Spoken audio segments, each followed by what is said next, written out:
pagi, salam sejahtera.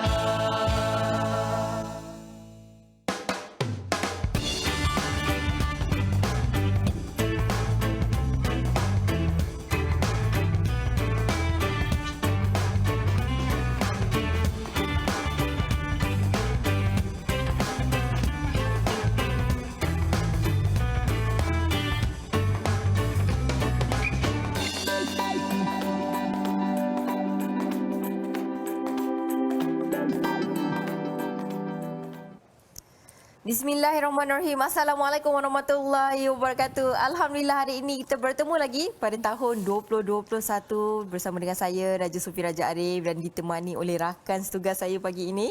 Ya, rakan setugas hari pertama persekolahan saya Naufal Hatta. Ketemu lagi kita di sini. Pertama kali pengalaman saya di TV Al-Hijrah adalah bersama dengan Raja Sofi sendiri. Dan hari ini 2021 membuka tirai juga untuk kami berdua. Betul. Sekali lagi kita bertemu penonton. Terima kasih kerana sudi menonton kami di pagi-pagi hari ini. Ya, betul. Pastinya banyak perkongsian menarik yang akan kami kongsikan kepada anda. Jadi pembuka hari orang kata kan kita mencari ilmu di pagi hari, Naufal. Ya, betul. Itu yang terbaik kan. The early birds gets the worm. So pagi-pagi kita mencari ilmu. Ilmu itulah yang kita akan bawa bagi kenyang di dunia dan akhirat insya-Allah. Itulah dia matlamat kami di TV Al-Hijrah adalah untuk kita membina syurga di rumah, membina rumah di syurga dan akhirnya adalah membawa ahli keluarga kita, rakan-rakan saya semua insya-Allah ke syurga Allah. InsyaAllah. Itu dia matlamat kami di TV Al-Hijrah supaya semua matlamat kita sama supaya kita dapat bertemu di syurga Allah. InsyaAllah. Amin, amin ya rabbal alamin. Dan terus lagi matlamat kita semoga segala perkongsian dapat memeluk emosi dan bantu membuka jalan penyelesaian dalam setiap masalah kehidupan anda semua berlandaskan Al-Quran dan As-Sunnah insya-Allah. Ya, insya-Allah. Dan seperti biasa sepatutnya kita Assalamualaikum ada satu hari satu ayat. Tetapi betul. hari ini kita bermuka tirai 2021 insya-Allah hari Rabu ini kita akan hari ini bukan satu hari satu ayat, satu hari 7 ayat. Sab'ul Mathani kita akan bawakan khusus dan kita bawakan ustaz yang pastinya tersohor insya-Allah untuk bantu kita mengupas 7 ayat yang itu insya-Allah. Ya, dan bersama dengan kita siapa bersama hari dengan ini? kita iaitu saya kenalkan iaitu Ustaz Muhammad Syahri Abdul Rahman selaku jurulatih utama Tadabbur Center. Assalamualaikum Ustaz. Waalaikumsalam warahmatullahi wabarakatuh. Ni dia nak tunjuk bukti ni memang menjadi rujukan kami. Ya, Tim Assalamualaikum. Terima kasih banyak Ustaz. Banyak sama-sama. ilmu ni. Saya hari ini bawa buku dengan pen Ustaz. juga. Nak autograf Ustaz. Persekolahan ni. Hari pertama persekolahan Ustaz. Pertama kena ambil berkat guru dululah. Itu mak saya ajar Ustaz. Hari nampak macam Iron Man Ustaz. Ya, hari ini Lain sikit. Avengers kita. Masya Allah. Okey, dan hari ini surah yang kita pilih adalah surah Al-Fatihah yang merupakan pembuka surah Ustaz kan kepada 113 surah di dalam Al-Quran, maka Al-Fatihah merupakan surah yang pertama pembuka Al-Quran. Seperti mana yang kita tahu dalam solat kita pun kita kena mulakan dengan Al-Fatihah. Begitu juga dalam Al-Quran pun dimulakan dengan surah Al-Fatihah dan sebagainya. Jadi mungkin Ustaz boleh tadabbur dulu surah Al-Fatihah pada pagi ini supaya kita betul-betul memahami dan mendalami surah ini dengan sebaik mungkin insya-Allah. Silakan. Terima kasih Raja Sofi, Naufal. Bismillahirrahmanirrahim. Assalamualaikum warahmatullahi wabarakatuh. Assalamualaikum. Alhamdulillahirabbil alamin wassalatu wassalamu ala asyrafil mursalin wa ala alihi wa sahbihi wa man tabi'ahu wa nasarahu wa jahada fillahi haqqa jihadih. Inilah surah Al-Fatihah, surah yang pertama daripada 114 surah di dalam Al-Quran. Berkata seorang ulama, Muhammad Al-Ghazali, kita membaca surah ini 17 kali sehari menandakan mudahnya hati kita ditimpa kotoran. Kerana jarang seseorang mandi sampai 17 kali sehari. Betul. Kita mandi pun Orang sekali sehari Ustaz musim terkujuh ni. alhamdulillah. Sejuk mandi Tapi memang. kalaulah sampai 17 kali sehari, ini menandakan ada banyak kotoran yang mudah menimpa kepada bukan tubuh tetapi hati kita. Lalu kerapnya proses penyucian itu perlu dilakukan sehingga 17 kali. Inilah surah yang dibaca 17 kali sehari sekurang-kurangnya. Dalam 17 rakaat kita menunaikan salat. Kotoran apa? Kotoran tu kita tak nampak. Betul. Iaitulah kotoran penyakit kotor yang yang diwaswaskan oleh syaitan ke dalam hati. Batulah surah pertama Al-Fatihah, surah terakhir mengenai syaitan yang meniupkan waswas. Was-was dalam hati. Jadi Al-Quran ini dirumuskan oleh surah Al-Fatihah. Dan surah Al-Fatihah ini kalau kita lihat sallallahu alaihi wasallam memberikan kepada surah ini dengan nama selain daripada Al-Fatihah, Ummul Quran.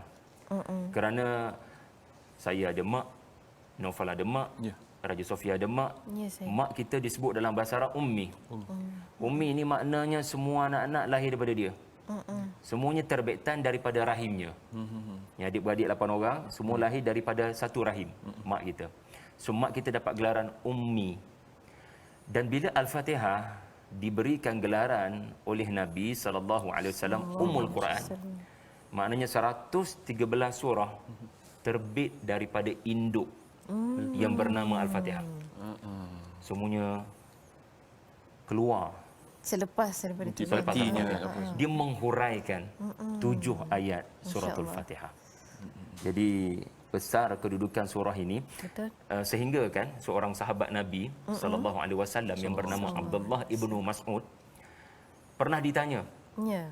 kenapa kamu tak tulis surah Al-Fatihah dalam mushaf kamu? Kita ni kalau orang tak tulis Al-Fatihah dalam Quran, memang wajar kita marahlah. Sebab surah paling besar dalam Quran, surah yang pertama. Surah yang wajib dibaca, tak sah semayang kalau tak baca. Tetapi tiba-tiba dalam mushaf Ibnu Mas'ud dikatakan dia tak tulis Al-Fatihah. Surah lain ada belaka Al-Baqarah sampai An-Nas. Lalu jawapan daripada Ibnu Mas'ud iaitulah lau katabtuha la katabtuha fi awwali kulli surah. Kalau kalian nak aku tulis Al-Fatihah, aku tak akan tulis sebagai surah pertama, aku akan tulis setiap kali satu-satu surah bermula. 113 Mana kali 113 surah? 114 surah lah. Masya-Allah. Mana sebelum Baqarah ada Fatihah. Ada lagi. Sebelum Ali Imran ada Fatihah. Sebab apa dia kata? Ummul Quran. Semua surah kalau daripada Al-Fatihah, maknanya kena surah Fatihah tu dulu, mak dia dulu. Baru tu dia anak dia. Jadi itu cerita Ibnu Mas'ud lah, wallahu alam. Ustaz, Masya-Allah Ustaz, dalam Al-Quran sendiri Allah sebutkan walaqad atainaka sab'an minal mathani wal Qur'anil azim. Macam Ustaz kata sendiri. Maksud tadi dan sesungguhnya aku turunkan kepada kamu 7 ayat dan Al-Quran Al-Azim. Maksudnya kenapa Allah sendiri sebutkan khusus 7 ayat yang diulang-ulang begitu? Apakah sebenarnya kehebatan 7 ayat ini? Boleh Ustaz jelaskan lebih lanjut? Dan juga ada satu hadis juga Ustaz berkenaan Nabi SAW dalam satu hadis sahihnya menyebutkan demi zat yang jiwaku berada dalam tangannya, tiada yang diturunkan dalam Taurat, Injil dan Zabur, Al-Quran dalam iaitu surah Al-Fatihah. Dan sungguhnya tadilah Nabi teruskan dengan walaqad atainaka sab'an minal mathani wal Quran. Adakah kenapa sebenarnya Nabi sebutkan sungguh nak mention juga 3 kitab lain tu dan kemudian Nabi khususkan Al-Fatihah ni sangat special sangat tu. Mungkin lagi tambah. Satu perkara yang kita kena tahu adalah bahasa Arab bahasa yang unik. Di mana ia mempunyai sifat jawami' al-kalim ataupun kalau dalam bahasa Melayu kita kena hurai panjang tapi bahasa Arab 2-3 kalimah. Betul. 2-3 kalimah. Dan satu perkataan contohnya alhamdu satu perkataan kita terjemah sebagai segala pujian. Tapi kalau kita tanya orang Arab, alhamdu ni dia bukan sekadar puji, dia juga terima kasih. Kalau setakat terima kasih asyukru, syukran Naufal, syukran kan. Tapi pernah tak kita dengar hamdan? Jadi tak pernah dengar lah hamdan. Anda ingat panggil saya nama Hamdan mungkin? Macam tu pula ni. Jadi kalau disebut hamdan, maknanya dia bukan setakat terima kasih lah kerana beri sesuatu pada saya sebab terima kasih kan. Apabila ada pemberian. Tetapi hamdan ini juga ataupun alhamdu juga adalah memuji.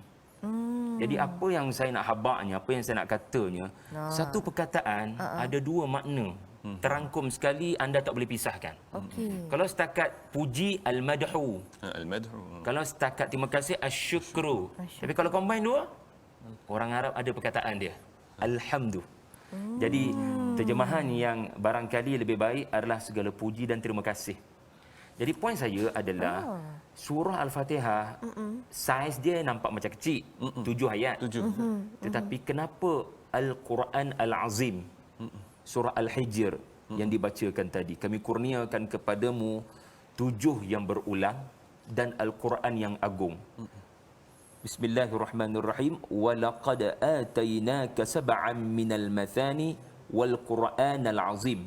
Surah Al-Hijr ayat 87. Maksudnya kami kurniakan kepadamu 7 yang berulang. Jumhur menyatakan Al-Fatihah sebagai sab'ul mathani. Mathani itu yang berulang. Sebab apa? Kita selalu ulang baca 17 kali lah yang 17 Ustaz kali sebut tadi tu. tadi. Tetapi dalam 7 ayat tu terangkum makna Al-Quran Al-Azim. Masya-Allah. Macam mana 600 muka surat Boleh berapa muka surat terangkum. ni? Kita punya Quran time kan 604 edisi kot, 604 muka surat, 603 muka surat boleh terangkum dalam satu muka surat. 7 ayat. So 7 selamat ayat, datang bahasa Arab. Inilah bahasa yang mana dia boleh Allah Ta'ala menurunkan Quran dan menurunkan suratul Fatihah yang dapat merumuskan seluruh isi kandungan Al-Quran daripada Baqarah sampai An-Nas, dan pendekatan begini tidak ada dalam Taurat, Injil dan Zabur.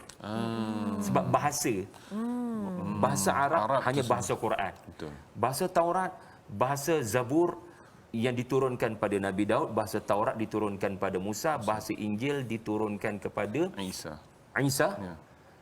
Kita tak tahu bagaimana bahasa, saya tak tahu macam mana bahasa berkenaan yang kita tahu Ya, Ibrani. ya. Tetapi dia tak boleh nak cabar satu bahasa yang bernama bahasa Arab. Seorang ulama pernah berkata, Dr. Fadhal Hasan Abbas, beliau berkata, atas muka bumi ini Allah tahu mana bahasa yang terbaik. Kalau ada bahasa lebih baik daripada bahasa Arab, Allah akan turunkan Quran dalam bahasa berkenaan.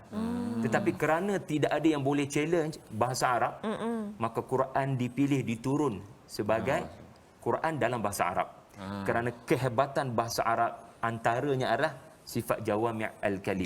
Dia boleh satu kalimah, apatah lagi satu ayat. Satu kalimah boleh terangkum padanya 2-3 makna. sekali, Pedang dalam bahasa Arab ada 300 perkataan. Saif. Bukan saif dia. Saif Ada lagi 299.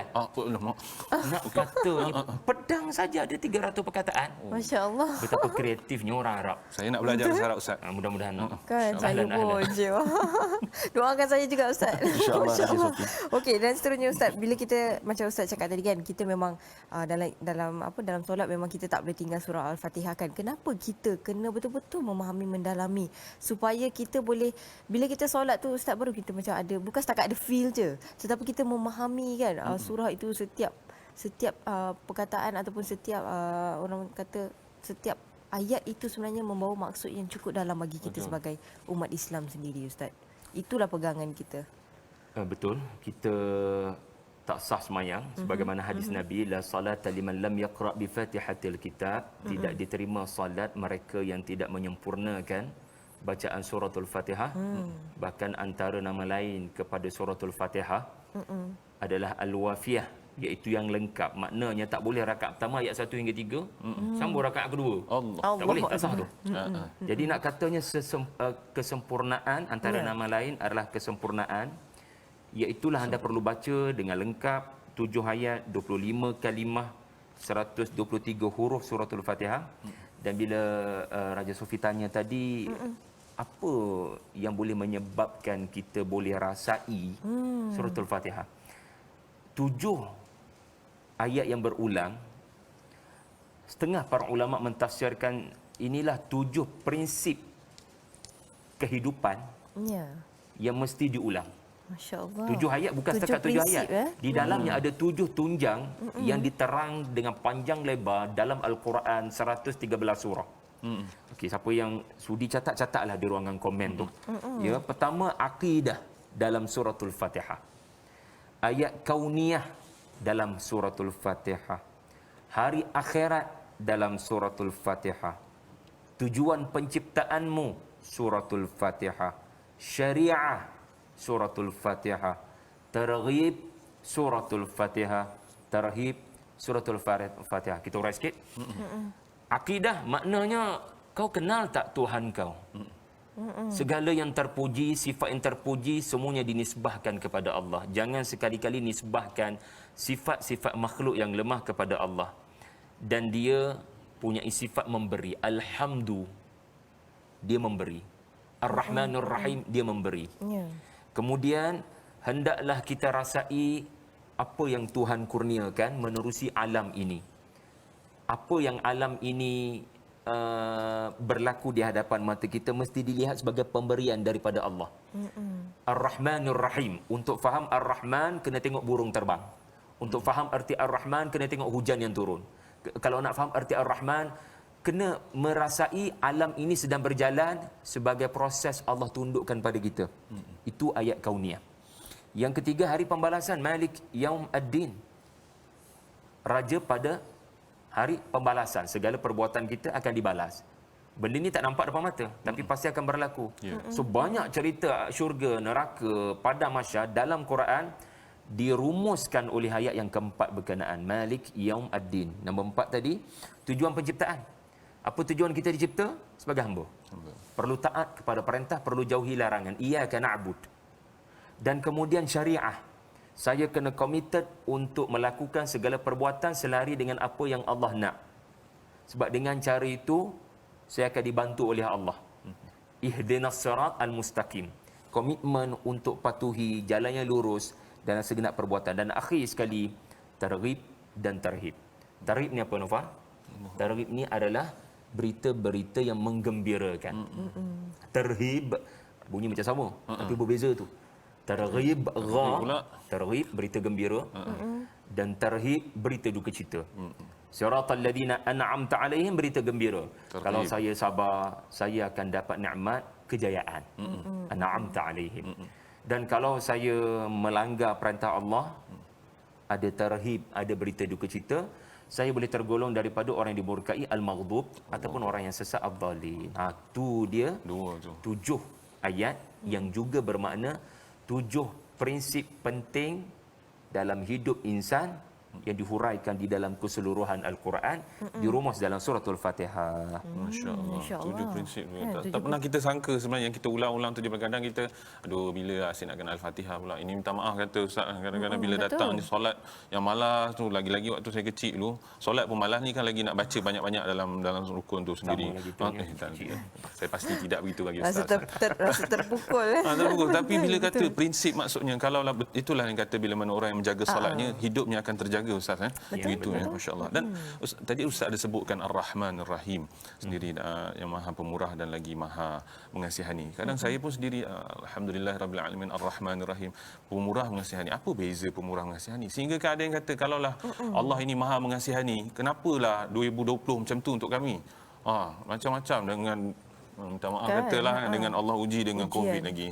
Allah uji dengan bencana pelbagai. Allah uji dengan politik yang tidak stabil kepada Malaysia dan sebagainya. Sehingga kan mereka kata, kalaulah Allah kata kita ni umat Islam, umat yang terpilih, Ustaz, kenapa Allah tak bagi je, kasihankan kita semua, bagi senang. Siapa masuk Islam semua senang, semua insya-Allah, tunggu masuk syurga je. Macam tu. Bolehkah Ustaz rungkaikan kesalahfahaman ini, Ustaz? Daripada kaitan Ar-Rahman Ar-Rahim. Umpamanya beginilah, Naufal, ya. Kita mengajar sebab hari pertama persekolahan kan, betul, kita mengajar. Ada 30 orang pelajar-pelajar. Semua pelajar-pelajar kata, kami sayang cikgu, kami sayang cikgu. Cikgu nak nilai macam mana cinta yang tulen. Okey. Semua sayang. Kita pun kahwin dah. Macam mana kita nilai cinta itu tulen? Bukan cinta yang hipokrit. Cinta yang tulen adalah, apa bukti kamu pelajar-pelajar sayang kat cikgu? Semua orang boleh cakap. Betul. Jadi perlu kepada pembuktian, sanggup tolong cikgu angkat buku berat. Saya bawa buku cikgu hari ni, macam tu. Kan? Baru ada bukti. Dan bawa buku, yang lain tak bawa buku pun dia yang bawa buku. Bukan itu beban untuk dia, menyusahkan hidup dia. Jadi kesulitan, kesusahan yang dihadapi, tetapi dia kekal, tenang, bersangka baik pada Tuhan, itu tanda. Itu tanda bahawasanya dia sedang dipilih oleh Allah untuk dicampakkan kecintaan. Dan Ar-Rahman, Ar-Rahim membawa makna cinta yang berbeza. Ar-Rahman adalah kasih belas Allah kepada seluruh manusia. Ar-Rahman adalah belas kasihan Allah kepada seluruh manusia, termasuk yang belum beriman. Ini ungkapan Ibnu Abbas.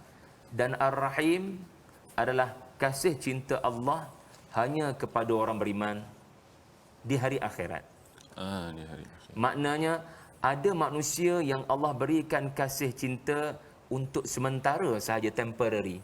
Dunia ini. Walaupun dia tidak beriman, Allah beri kepadanya sehat. Walaupun dia tidak beriman, Allah beri kepadanya harta. Walaupun dia tidak beriman, Allah berikan kepadanya vaksin. Orang duk sembang pasal vaksin kan. Allah bagi cara dia nak pulih. Asal dia orang dapat dulu. Kita yang beriman. Macam tu. Dia marah, Ustaz. Bukan saya. Walaupun dia tidak beriman, Allah beri kepadanya rupa. Tetapi itu semua hanya untuk sementara. Betul.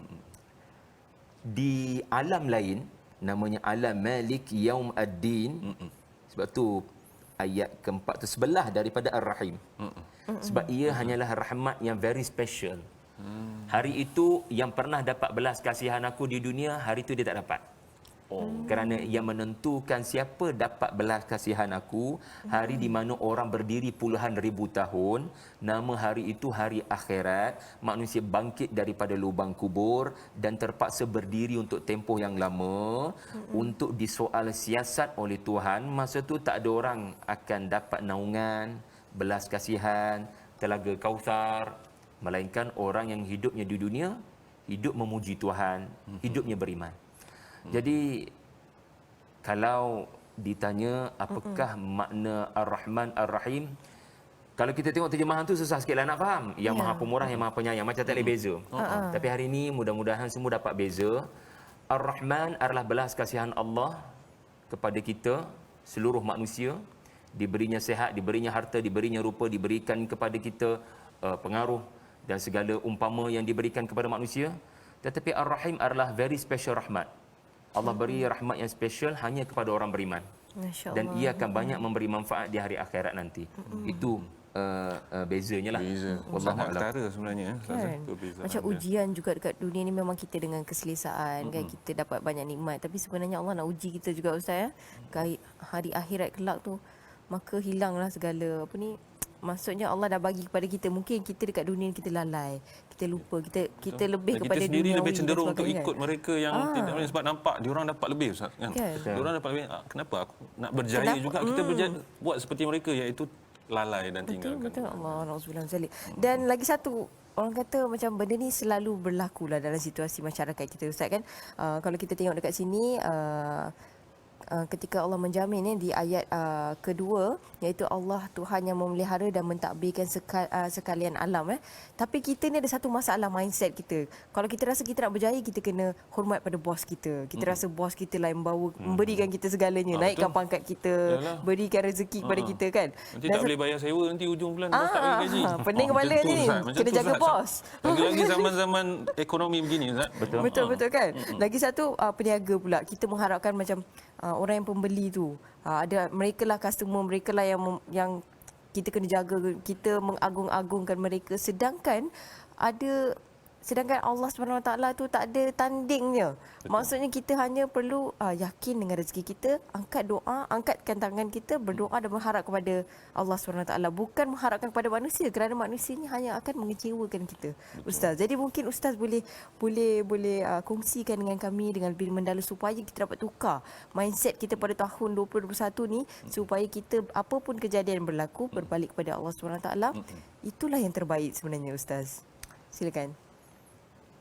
Kita faham 2020 pun berakhir dengan COVID paling tinggi kat Malaysia lah. Betul.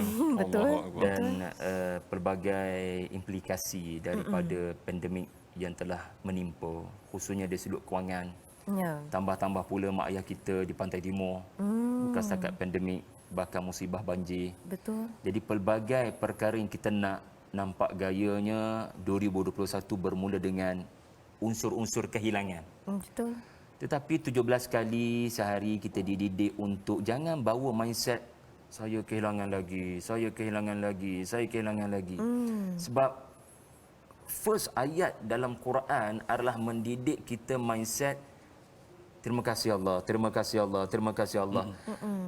Jangan kita berfikiran alamak tak dapat apa yang saya nak. Sedangkan Quran mendidik kita hargai apa yang Tuhan beri. Betul. Alhamdulillahirabbil alamin. Dan memang kita tak nafi hakikat dan realiti ada berlaku kehilangan kesihatan, kehilangan yang tersayang, kehilangan kebendaan. Sebab itu dalam suratul Fatihah, ia bukan sekadar surah yang dibaca dapat pahala. Dia adalah doa. Keseluruhan 7 ayat ini sebenarnya doa. Dan Allah Ta'ala didik kita dalam suratul Fatihah, antara unsur penting bila kita berdoa adalah memuji-muji Allah dan meyakini kalau dia mustajabkan, seluruh alam ni akan tunduk kepada kun fayakun Allah. Iyyaka nasta'in. Kita baca ayat kelima ni, hadirkan dalam perasaan kita, ya Allah saya ada banyak masalah, bantulah saya. Dan seseorang mungkin tak yakin kerana dia tak faham apa makna ayat-ayat sebelumnya. Alhamdulillahirabbil alamin. Apa makna Rabbul alamin? Allah mentadbir alam ini, dia boleh perintahkan darat, lautan, langit, bumi untuk berbakti kepada hamba-Ku ini yang ditimpa musibah dan dia seorang yang beriman. Kita ambil contoh Nabi Ayub. Allah uji belasan tahun katanya dengan sakit tubuh. Baginda bersabar dan akhirnya baginda berdoa. Dan doanya benar-benar meminta tolong daripada Allah, memuji-muji Allah. Dan lihat ya, rupa-rupanya penyelesaian kepada masalah Nabi Allah Ayub adalah tanah dekat dengan rumah dia je pun Allah perintahkan keluar pada rumah. Pergi dekat satu lokasi dekat dengan rumah kamu, hentakkan kakimu, dan Nabi Ayub hentak, keluar air sejuk. Quran dalam surah Sad sebut. Keluarnya air yang sejuk, Nabi pun minum dan Nabi mandi. Rupanya belasan tahun hidup tak tahu penyelesaian tu ada kat luar rumah je. Depan rumah. Begitu dekat je Ustaz. Nak Masya katanya, Allah. benda luar daripada fikiran, macam mana boleh ada air sejuk tiba-tiba dari dalam tanah? Sebab Rabbul Alamin. Dia mentadbir alam ini. Betul. Bila dia kata kun fayakun pada tanah yang samalah yang keluarkan air Zam-Zam pada Hajar dan Ismail. Logik kata daripada mana datang air ini, padang pasir ni? Betul. Dan sama juga dengan peristiwa yang menimpa Nabi Nuh. Nabi Nuh. Boleh juga. Kita ambil contoh yang luar daripada penjelasan logik akal. Tetapi kerana dia tak putus asa berdoa, seperti Nabi Zakaria yang sudah katanya 80-90 tahun dan isteri mandul sudah puluhan tahun. Tapi Allah Ta'ala bila bagi perintah kepada rahim untuk ada alaq, ada segumpal darah, ada anak, ada zygote, kita belajar dulu kan, embryo, fetus semua tu. Walaupun tidak berlaku bersama suami isteri itu tak berlaku, tetapi bila Allah kata kun fayakun, adalah. Sama juga berlaku pada Maryam. Sama juga berlaku pada Sarah, isteri Nabi Ibrahim. 90 tahun tiba-tiba ada anak. Nak katanya bila kamu berdoa tu jangan duk fikir logik akal, boleh ke Tuhan buat? Sebab cerita orang-orang terdahulu, an'amta alaihim siratal ladina an'amta alaihim, cerita Sarah, cerita Nabi Zakaria, tadi cerita Nabi Ayub, adalah cerita yang menunjukkan Allah bila mustajabkan doa kita, dia akan perintahkan alam ini untuk tunduk kepada kita. Dan waktu itu mungkin saintis tak boleh bagi penjelasan, kerana ia adalah tindakan Allah yang di luar daripada penjelasan logik akal. So ini makna Rabbul Alamin, dan kenapa ada iyyaka nasta'in selepas tu. Supaya adanya keyakinan pada kita bila berdoa. Wallahu a'lam. Kan? Masya Allah. Barulah kita tahu kan mindset kita yang mengawal penyakit yang datang, yang memberi kesembuhan dan sebagainya. Memang Betul. eloklah. Seronok saya ada hari pertama kat ni sekolah, Ustaz. Kan? Ustaz, saya terfikir Hari orientasi dia Hari seronok. orientasi dia sangat menarik, Ustaz. Betul kan mindset saya hari, Masya Allah. Betul, Ustaz, Masya Allah. dalam surah Al-Fatihah juga, dalam Allah sebutkan nama-nama Allah yang Maha Agung. Bismillah, Ar-Rahman, Ar-Rahim. Tapi kemudian dalam ayat yang ketiga ni Allah ulang lagi sekali. Ar-Rahman, Ar-Rahim. Allah ulang lagi sekali ayat tu. Itu satu yang saya nak tanyalah Ustaz, kenapa? Dan yang kedua, bila mana kita baca tadi Ustaz kata ini adalah Al-Fatihah, pembukaan kepada Al-Quran ni sendiri. Buka-buka Bismillahirrahmanirrahim, Alhamdulillahirabbil alamin, Ar-Rahman, baru kenalkan nama-nama Allah, tiba-tiba Allah sebut Malik Yaumiddin. Raja yang menguasai hari pembalasan, terus kepada ending. Baru start cerita dan Allah terus cerita endingnya, Ustaz. Betul. Biasanya kalau engkau ni raja apa? Akulah raja Tanah Malaya, akulah raja segala pokok-pokok buah-buahan di, akulah raja. Tapi Allah terus kita, aku ni adalah raja hari pembalasan. Kita baru nak mula mengenali Islam dengan Al-Fatihah. Terus ending. Ustaz, kenapa Allah terus letakkan kepada kita untuk ulang banyak-banyak kali? First kali kita belajar Al-Fatihah adalah hari pembalasan, kau kenal dulu. Mungkin boleh ada kaitan ke dengan tahun baru dan azam baru kita ni? Silakan Ustaz. Saya pun baru terfikir bila Naufal menyebut baru nak memperkenalkan diri sudah disebut ending.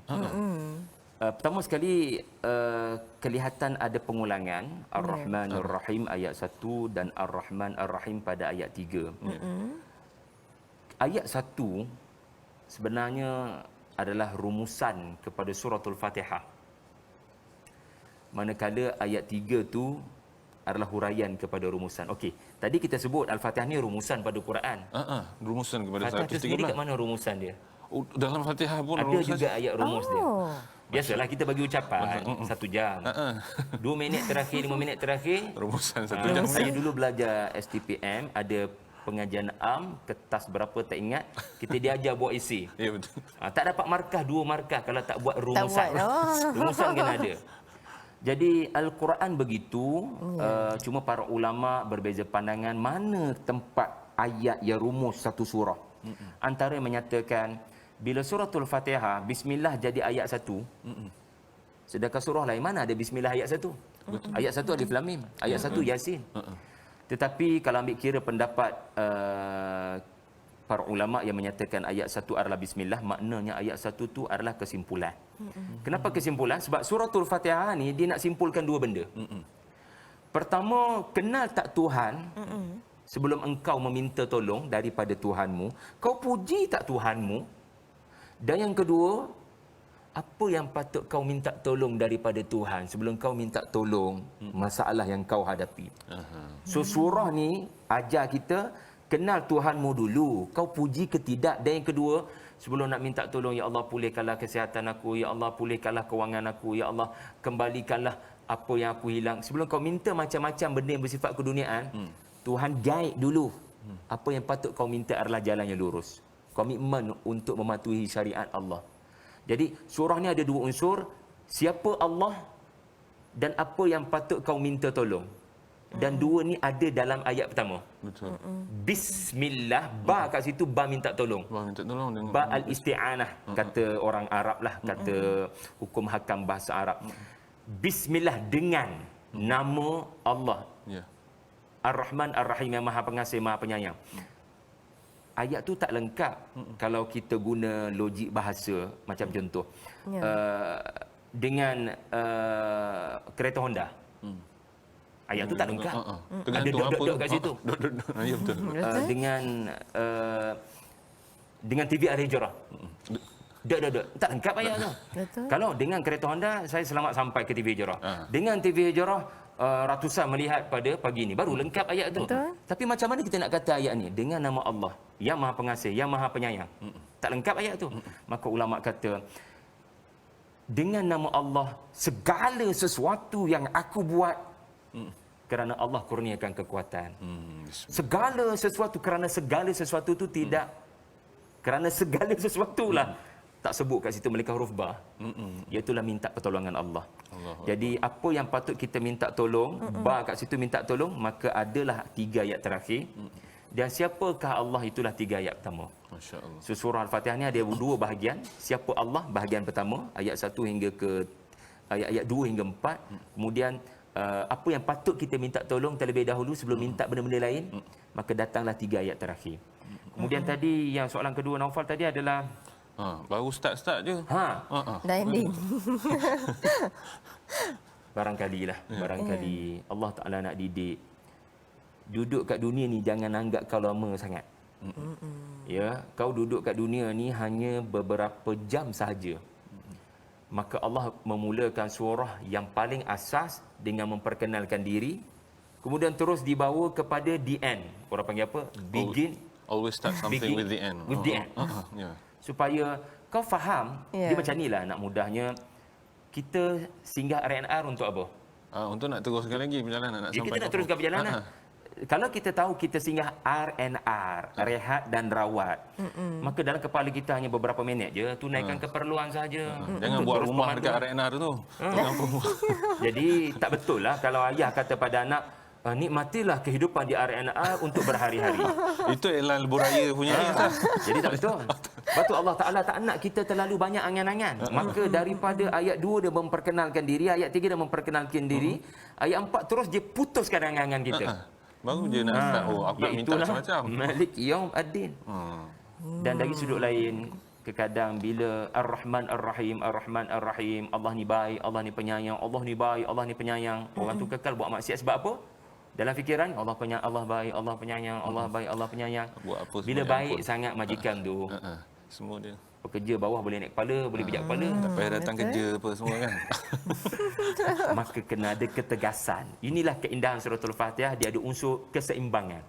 Sangat pengasih Tetapi pengasih Allah, jangan sampai kau anggap boleh pijak kepala begitu. Pengasih Allah Ta'ala juga ada hari ditimpa bahaya. Jaga-jaga dengan hari berkenaan, hari pembalasan. So, keseimbangan antara kasih sayang dan ketegasan. Kita kasih sayang Allah tahun ni pun okey, tapi kita ingat Malik Yaumiddin kita. So kita agaknya Ustaz, misi kita dan azam tahun baru ni startlah something yang berlandaskan ke hari akhirat Ustaz. Setuju. InsyaAllah. Ya, betul. Kita selalu bermula dengan, kalau macam azam tahun baru ni kan, bermula dengan duniawi dulu. Kemudian baru fokus pada akhirat. Tapi sebenarnya kita kena fokus pada akhirat, maka kita akan dapatkan semuanya kan. Azam duniawi anak kurus 2015 dulu masih lagi belum Alamak. sampai Ustaz. Tak kesampaian. Sedangkan azam akhirat tu tak diletak-letak lagi. Allah Akbar. Allah Seronoklah hari pertama yang kurus orientasi tu saya. setiap tahun. Okey, dan Ustaz, kita nak sambung kepada ayat 5 Ustaz kan, yang membawa maksud pada Engkaulah sahaja ya Allah yang kami sembah dan kepada Engkaulah sahaja kami memohon pertolongan. Dan kalau ayat ni sebenarnya kalau kita nak kaitkan dalam keadaan masa kini lah, mengingatkan kepercayaan kita kepada Allah SWT. Macam tadi Ustaz kata, yang penting dalam surah ini ada doanya. Maksudnya setiap hari kita membacakan surah Al-Fatihah ni, setiap kali tu kita akan orang kata akan membacakan doa lah sekali kan. Sebab dah dirumuskan dalam surah itu merupakan doa sekali kan. Dan mungkin Ustaz, kita untuk tahun ni, awal tahun ni kita nak merancang azam baru lah, macam Naufal cakap tadi kan. Jadi kita macam perlu ada perancangan yang baik supaya kita tak nak apa yang kita mohon tu akan menyusahkan kita di hari akhirat kelak Ustaz. Maksudnya biarlah kita macam tadi kan, kita kongsikan tadi, kita kena ada azam tu fokusnya pada hari akhirat tersebut, kemudian barulah kita akan dapat duniawi. Yang paling penting adalah kehidupan kita di akhirat kelak tu, itu yang paling utama Ustaz. Jadi mungkin kita boleh tetapkan azam kita, susun balik azam kita sebaik mungkin supaya Allah dapat permudahkan, insya-Allah di hari akhir di hari akhirat nanti kita punya matlamat di TV Al-Hijrah tadi, bina rumah di syurga tu kan. Insya-Allah itu matlamat kita bersama. Tapi sebelum tu Ustaz, kita nak berhenti berehat dulu. Kita akan kembali lagi selepas ini dalam Assalamualaikum. Bismillahirrahmanirrahim. Allahumma inni a'udzu bika minal hammi wal hazan wa ajzi wal kasal wal jubni wal bukhl wa ghalabati ad-daini wa qahri ar-rijal.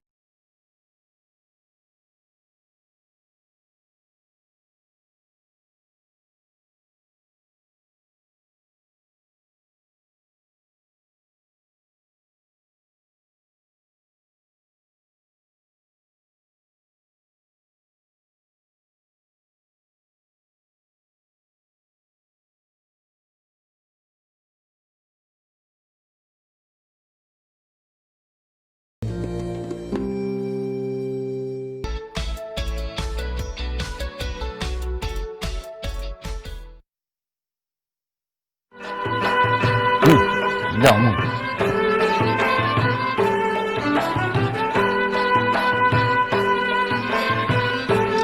Ada rasa. Kopi Pak Odi. Pilihan satu orang. Kami suka belajar di APC. Kami belajar Al-Quran dengan alat ketuk. Seronoknya. Kami belajar solat supaya kenal Allah. Jom kawan-kawan kita belajar di APC.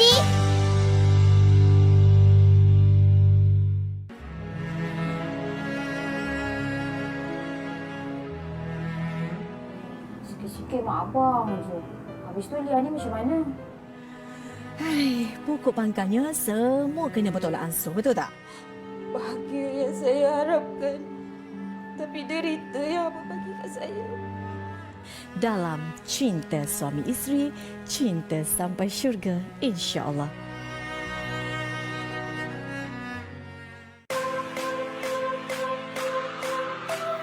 Bukan setakat sabun pencuci pakaian saja yang kita ada. Kita ada sabun pencuci pinggan mangkuk, kita ada sabun untuk lantai. Dan bukan itu saja, kita akan bagi percuma nikah dan juga free postage kepada yang buat pembelian hari ini sahaja. Beli hari ini anda dapat 4 botol. 2 botol untuk mak, 2 botol untuk ayah. Memang cukup sesuai untuk sebulan.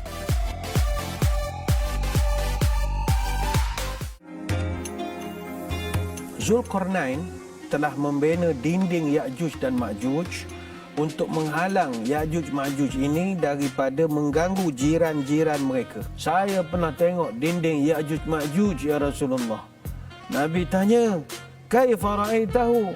Macam mana kamu boleh tengok orang lain tak tengok? Apabila muncul nama Ya'juj Ma'juj, ini tanda kiamat sudah semakin dekat. Mahukan kerjaya yang luar biasa? Semuanya bermula di Akmal Aviation College. Lesen juruterbang persendirian, perniagaan industri penerbangan, penyelenggaraan pesawat, teknologi perkhidmatan pengendalian darat, perlesenan kejuruteraan pesawat dan banyak lagi. Akmal Aviation College. Daftar sekarang.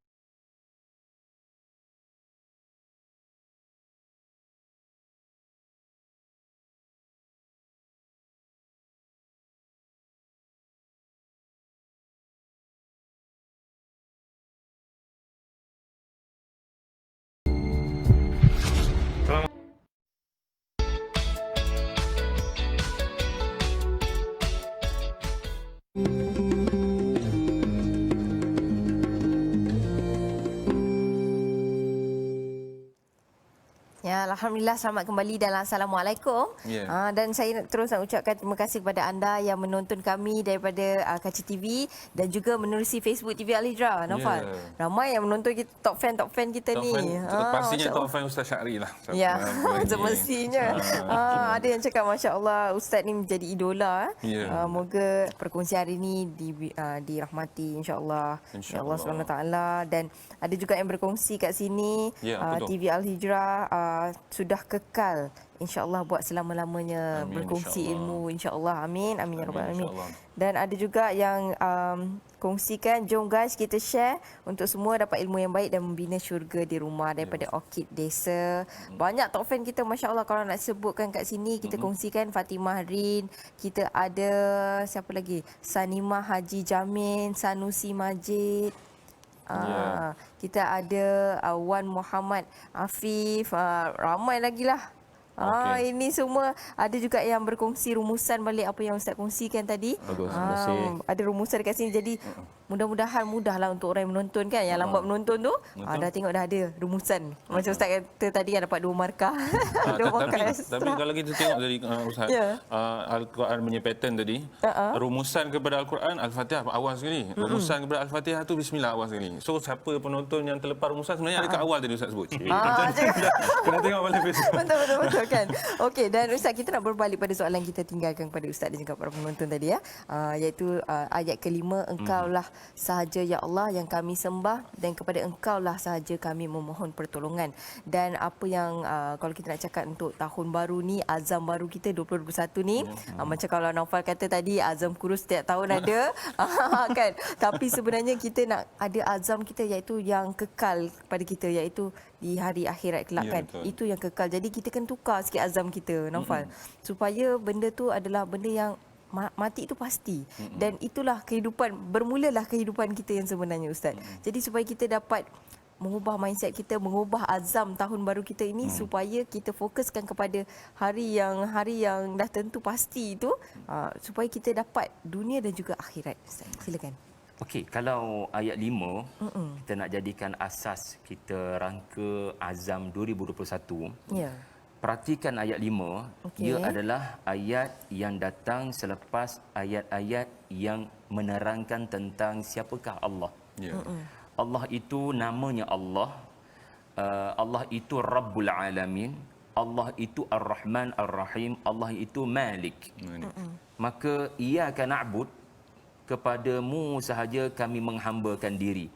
Mu kat situ siapa? Itulah Allah. Iyyaka itu Allah. Iyyaka Rabbul Alamin. Iyyaka itu Ar-Rahman. Iyyaka itu Ar-Rahim. Dan iyyaka nasta'in wa iyyaka nasta'in, ya. Ini adalah ayat yang berada betul-betul di tengah-tengah. Selepas ayat memuji Allah dan ayat yang bakal kita lihat sebentar lagi, ayat tentang apa yang patut kita minta tolong. Jadi menariknya di tengah-tengah ayat ini dipanggil ayat sempadan, ya. Bahagian pertama memuji Allah, bahagian kedua meminta pertolongan. Adanya perkataan kami. Sedangkan ayat 4 tak ada perkataan kami, 3, 2 tak ada perkataan kami. Sebab ayatnya menceritakan tentang Allah yang tak memerlukan sesiapa. Allah tak perlukan sesiapa. Betul. Yang memerlukan kami, ya, gabungan untuk saling memberi yang lebih baik adalah manusia makhluk. Jadi bila Allah kata iyyaka na'bud, kepadamu kami, kat situ kita belajar satu perkara, untuk kehidupan yang lebih baik kena ada unsur kami dan kekitaan tu. Kalau duduk seorang-seorang, ya, kita tak akan dapat keadaan yang lebih baik. Sebab tu ada syariat perkahwinan. Kerana lelaki perlu punyai pelengkap daripada wanita, wanita perlu pelengkap daripada lelaki. Walaupun nafas semayang seorang-seorang, dia tak boleh baca iyyaka a'bud. Tak boleh. Tak sah tu. Walaupun pakar bahasa Arab sekalipun, semayang seorang-seorang iyyaka a'bud. Wa iyyaka asta'in, tak boleh. So walaupun PKP mungkin tak boleh nak semayang kat seorang masjid, kena wajib baca iyyaka na'bud supaya ada rasa bersalah, kita kehilangan jamaah. Kita lupa untuk duduk dalam kumpulan orang-orang yang baik. Poin saya adalah ayat 5 mengajar Azam 2021 cuba sedaya upaya untuk lebih menambah jumlah orang-orang yang memberikan nasihat yang baik. Na'bud. Tuhan hadirkanlah lebih ramai orang yang memberikan saya nasihat untuk berada di jalan yang lurus. Seolah-olah hadirkan saya jamaah, hadirkan saya kumpulan. Kami tak boleh nak mengabdikan diri kepadamu, kami tak kuat nak berdepan dengan syaitan kalau kami seorang-seorang. Maka di situlah sebab Allah sebut na'budu, kami. Sebab dengan adanya orang lain bersebelahan dengan kita, kita akan ada kekuatan untuk menjadi hamba Allah dalam apa jua keadaan. Nasihat itu sangat penting. Jadi bila kita ada masalah, antara azam penting juga 2021, di mana unsur kami itu adalah minta tolong. Minta tolong.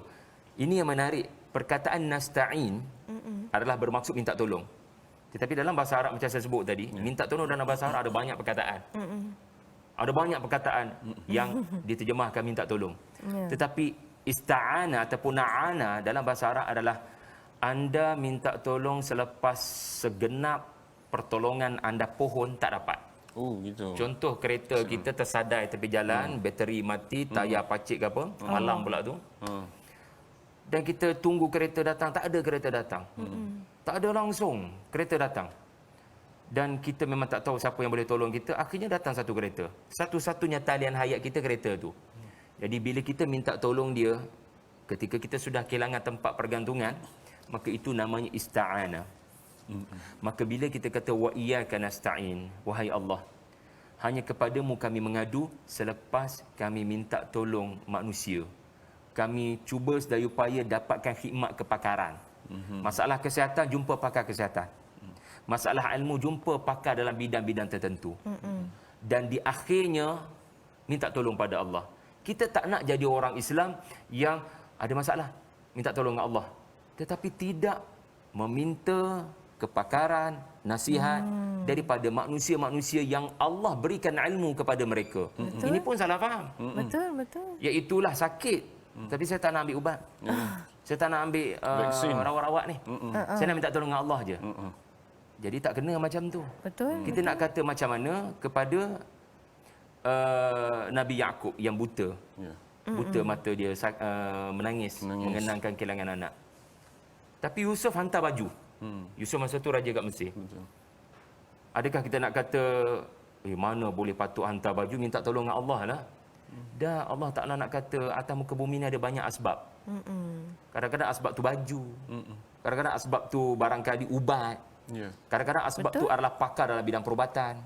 Jadi tahun 2021 kena ada satu azam untuk lebih menghargai kepakaran seseorang dalam bidang. Kerana ini asbab untuk musabab menjatuhkan rahmat kepada kita, seperti kesihatan. Jadi hargai kami-kami di sekeliling ni, ya, dengan menggunakan mereka sebagai asbab untuk Allah berikan kepada kita rahmat dan kasih sayang. Jadi ini spirit daripada perkataan kami pada ayat yang kelima.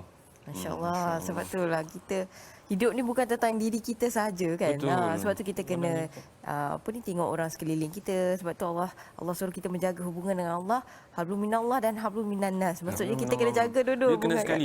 semua. Tapi yang satu yang saya nampak cantik Ustaz yang Allah susunkan dalam ni, memang Allah nak beritahu untuk kamu nak dapatkan bantuan daripada aku.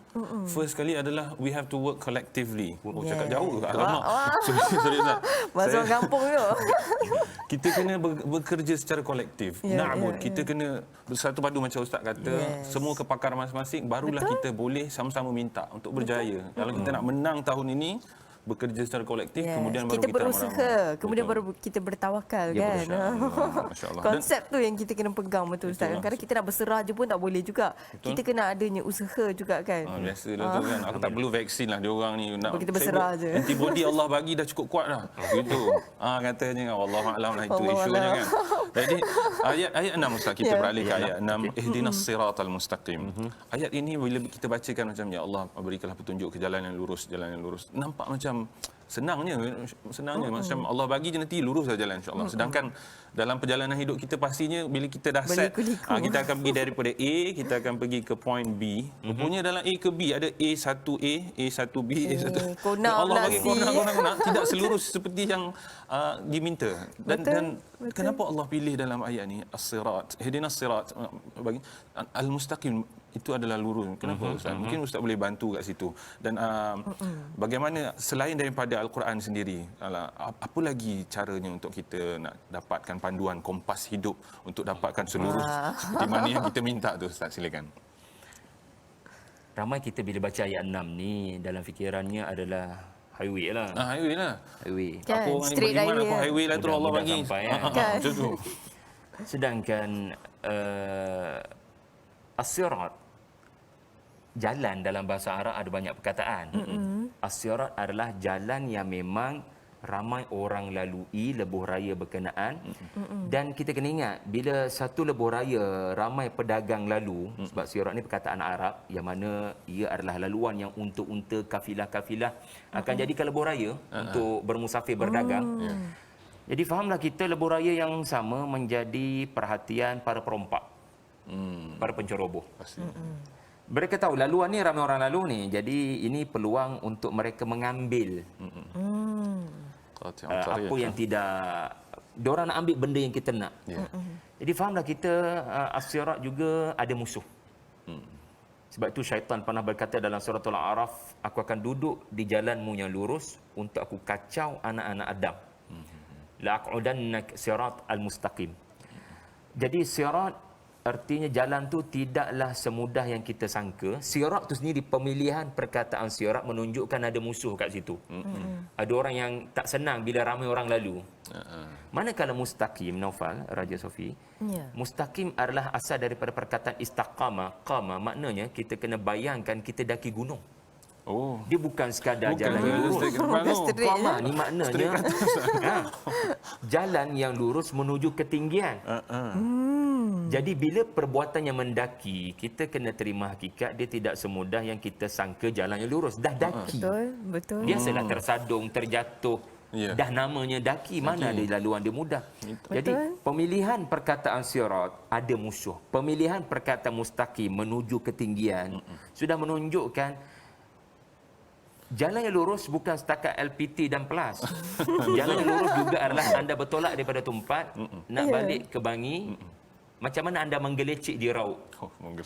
Kalau anda berjaya, sebab saya pengalaman semalam. Berdasarkan pengalaman Ustaz. Dapat tahu di Gomusang, air naik di Rauk, banyak jalan tutup. Bagaimana? Apa makna jalan yang lurus? Adakah mungkin jalan tu bengkak-bengkak, tetapi kemampuan anda untuk mengelak daripada musuh, mengelak daripada tempat air naik, mengelak tempat daripada jalan ditutup, maka anda perlukan bantuan. Ada kami kat situ namanya Waze. Anda perlukan bantuan. Jadi Waze banyak membantu kawan-kawan kat kampung mesej ini laluan yang patut lalu, jangan lalu laluan biasa orang lalu. Tidak seperti yang disangka jalannya. Memang. Jadi alhamdulillah selamat sampai. Ketika ramai terkandas. Betul. Jadi jalan yang lurus, jangan sangka jalan tu straight semata-mata. Apa yang dimaksudkan adalah Tuhan bantu kamu dengan cara yang kau tak duga untuk sampai ke destinasi. The point is kau akhirnya sampai. Itu makna jalan yang lurus. Betul. Akhir sampai tapi jalan je tak tahu macam mana. Kan? Jalan kalau nak pergi hiking janganlah ingat nak naik eskalator kan. Macam tu. Kan. Allahu Akbar. Itulah dia sebenarnya kan bila kita memahami sebenarnya kita ingatkan macam jalan yang lurus yang straight yang macam tu yang senang je kan. Rupanya berliku-liku tergolek patah balik. Kita dah kena first set lagi jalan kita memang Allah nak bagi macam tu. Macam tu kan. Syurga itu bukan murah ya. Kan. Kita punya perancangan tu berbeza kan. Kadang-kadang kita merancangkan mudah, semuanya kita nak mudah. Rupa-rupanya banyak cabaran dan dugaan kan untuk menempuh untuk apa orang kata untuk ustaz nak sampai ke TV Al-Hijrah kan untuk berkongsi ilmu tu banyak cabarannya masya-Allah. Masya-Allah. Kelicikkan ustaz menggelicik highway tu sampai hari ini hari pertama persekolahan saya masya-Allah. Masya-Allah. Aduh. Okey dan ustaz bila kita dah macam ustaz dah terangkan kepada kami kan daripada surah yang pertama daripada ayat yang pertama sehingga yang ketujuh dan kita dah mula faham mendalami semua kan. Jadi kalau kita tengok dekat sini tadi ayat 6 tunjukkanlah kami jalan yang lurus ya. Dan seolah-olah ia membaca mendapat jawapan yang langsung terus daripada Allah SWT lah. Maksudnya Allah macam Allah dah kongsikan tadi ustaz dah kongsikan tadi pada kita setiap yang perancangan yang kita apa yang kita nak tak semesti itu yang kita dapat. Kadang-kadang kan ustaz macam kita mengharapkan kita berdoa lah kepada sesuatu perkara kan. Tapi kenapa Allah tak makbulkan? Itu menjadi persoalan kita kan selalunya. Kita mengharapkan, kita doa ni setiap kali dalam doa kita mesti kita akan selitkan doa yang special, yang khusus. Tapi Allah tak makbulkan sampai sekarang.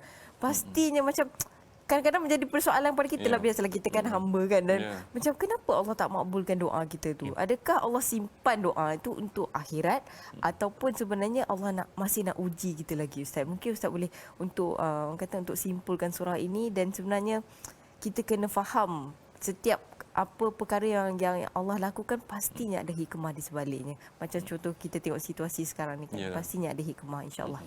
Okey. Bayangkan suratul Fatihah ni sampai ayat 6 je. Ihdinas sirat al-mustaqim. Tuhan tunjukkanlah kami jalan yang lurus. Kita pasti tertanya-tanya apakah jalan yang lurus? Macam mana? Maka alhamdulillah. Surah Al-Fatihah tak tamat pada ayat 6. Surah Al-Fatihah tamat dengan ayat yang terakhirnya Allah bagi jawapan. Apakah jalan yang lurus? Macam tu juga berdoa. Kadang-kadang kita tertanya-tanya. Adakah kau dengar apa yang aku rintihkan? Adakah kau akan mustajabkan apa yang aku minta? Seolah-olah hidup kita ni sampai ayat 6 je. Persoalan. Terima ke tidak apa yang saya mohon ni? Betul. Sepatutnya pemikiran kita adalah pemikiran suratul Fatihah. Di mana sebenarnya Allah tak biar doa kamu begitu sahaja. Allah sebenarnya jawab. Sebagaimana Allah jawab apa makna sirat al-mustaqim. Allah tak biar kita tertanya-tanya. Apakah jalan yang lurus. Itulah juga prinsip seorang yang berdoa, iaitu jangan anda tertanya-tanya dan mempersoal adakah Allah memustajabkan doa anda. Keyakinan anda adalah sebenarnya Allah jawab. Wa idza sa'alaka 'ibadi 'anni fa inni qarib ujibu da'watad da'i idza da'ani. Setiap kali hamba-Ku merintih merayu kepadaku, aku perkenankan permintaannya. Allah jawab sebenarnya. Ya, sebagaimana Allah jawab apa makna sirat al-mustaqim, maka Allah jawab juga permintaan kita. Cumanya Allah maha bijaksana dalam jawapan. Sebagaimana raja yang bijaksana, rakyat datang mengadu, kat tempat saya ada masalah jalan. Ataupun kat tempat saya ada masalah kesakitan. Raja yang bijaksana, dia akan memerhatikan terlebih dahulu siapa yang minta tu. Adakah dia ada track record mengagung-agungkan aku, memuji aku sebelum ni. Jadi muhasabah nombor 1 kepada yang mempersoal adakah Tuhan mustajab ataupun tidak adalah bagaimana kamu dengan Tuhan sebelum kamu berdoa ni? Adakah banyak memuji Tuhanmu? Adakah banyak mengingati Tuhanmu? Kalau sekarang masa ditimpa susah baru memohon pada Tuhanmu dan katakan let's say aku mustajabkan. Adakah bila aku kembalikan kekayaan kau minta kekayaan kerana kau miskin? Adakah kekayaan yang kau minta itu menyebabkan kau akan ingat aku? Sebelum ni pun kau dah lupa kat aku.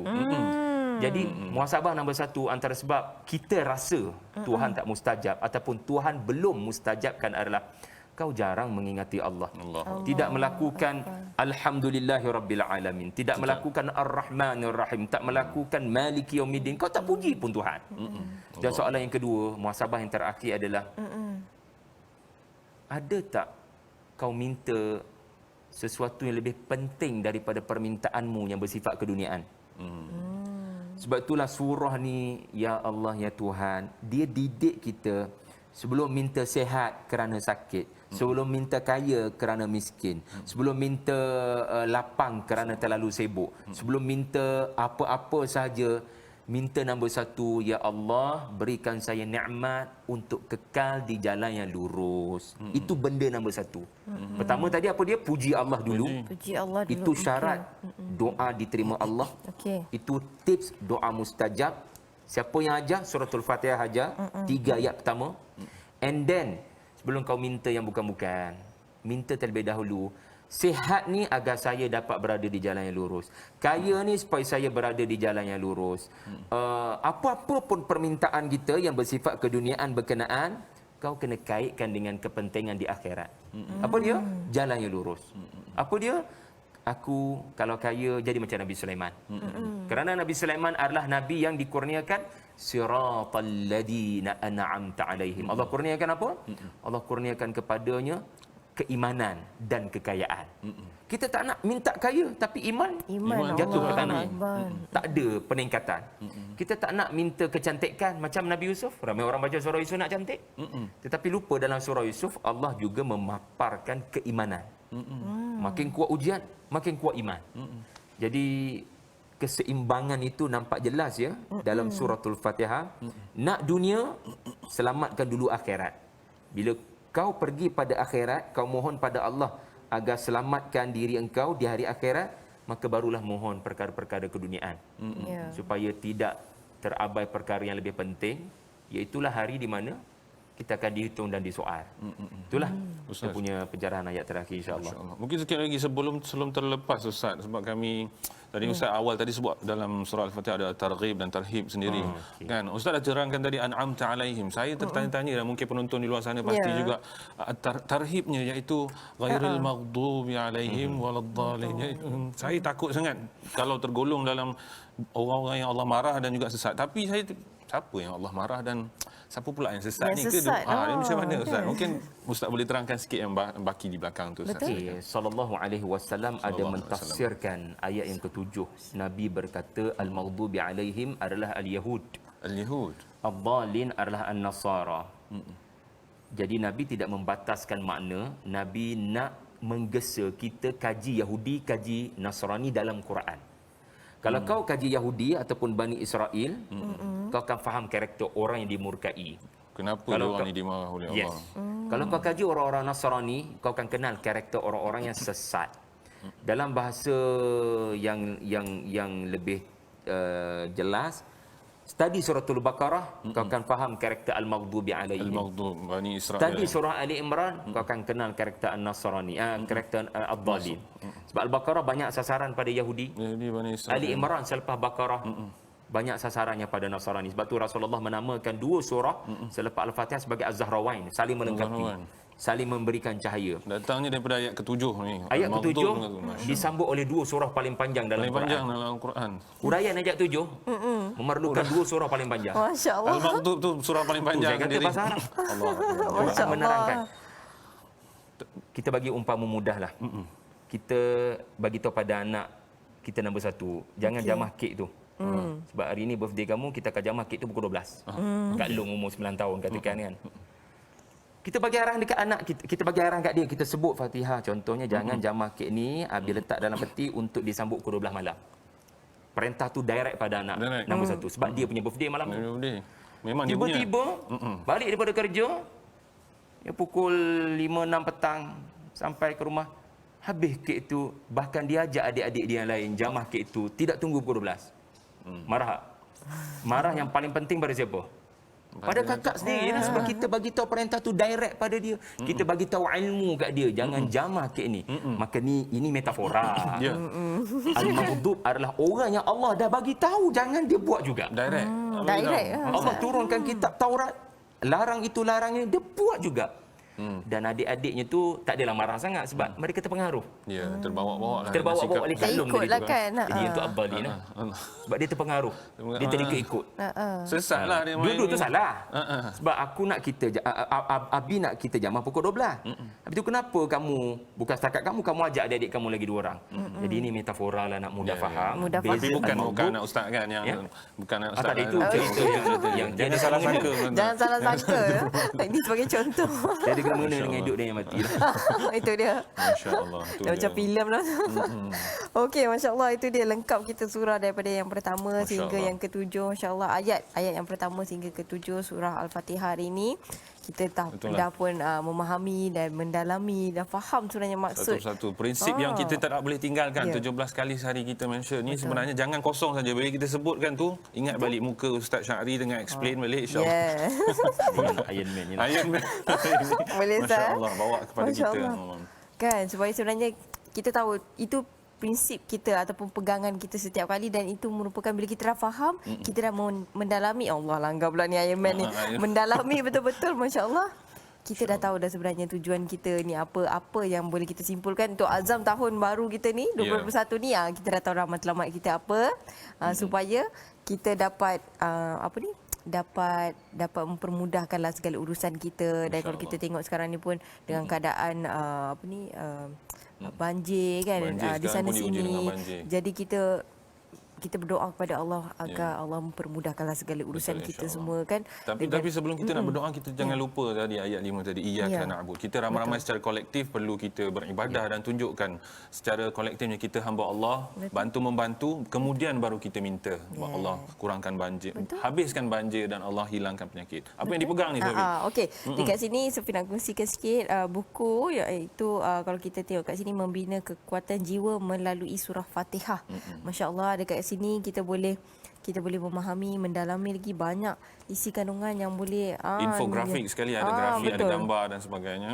Dan mudahkan kita untuk faham sebenarnya kan. Supaya kita dapat mendalami kadang-kadang macam hari ni mungkin rasa macam tak cukup Ustaz kan. Tapi dengan ada buku ni lagi dapat banyak lagi ilmu yang kita dapat kongsi insya-Allah. Yang penting bagaimana nak mendapatkan buku ini? Boleh pergi kepada IG Ustaz? Boleh media sosial Tadabbur Center. Alright, okey. Ni ada buku handsome kat belakang dia. Masya-Allah. Kalau rindu muka Ustaz Syahri ada kat belakang buku ni ada insya-Allah. Bagi yang rindu semua boleh menatap wajah masya-Allah. Okey.